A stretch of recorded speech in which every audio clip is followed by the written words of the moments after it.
तर आता ॲब्झॉर्प्शन ही फेनोमेनन होण्यासाठी जे ॲसिडिक ड्रग्स आहेत ना ते ॲसिडिक मीडियममध्येच ॲब्झॉर्ब केले जातात आणि जे बेसिक ड्रग्स आहेत ते बेसिक मीडियममध्येच ॲब्झॉर्ब केले जातात.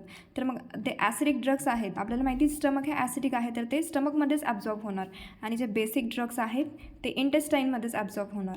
तर हे ॲब्झॉर्प्शनसाठी की same medium you have to require same medium but for excretion opposite medium is required. म्हणजे जर ड्रग ॲसिडिक असेल तर बेसिक मीडियमची युरिन लागते आणि जर बेसिक ड्रग असतील तर युरिन जी आहे ती ॲसिडिक मीडियमची लागते.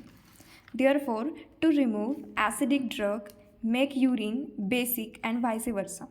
ओके, सो सपोज एखादी केस असणार तिथे पॉयझनिंग असेल, ठीक आहे. तर सपोज बार्बिच्युरेट आणि सॅलिसिलेटची पॉयझनिंग झालेली आहेत आणि हे जे ड्रग्स आहेत हे ॲसिडिक आहेत. ओके, मग आता ड्रग ॲसिडिक आहे तर मग ह्या केसेसमध्ये आपल्याला युरिन जे आहे ती बेसिक करावी लागणार.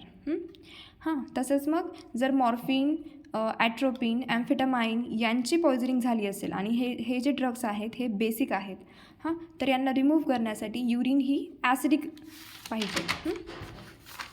सो मग आपण युरिनला ॲसिडिफाय किंवा बेसिफाय करू शकतो. सपोज जर तुम्हाला युरिनला बेसिक करायचं असेल तर काय करावं लागतं, तर it is done by IV infusion of sodium bicarbonate NaHCO3. काय नाही, सोडियम बायकार्बोनेटला IV थ्रू बॉडीमध्ये टाकलं जातं, त्याच्याने युरिन बेसिक होणार.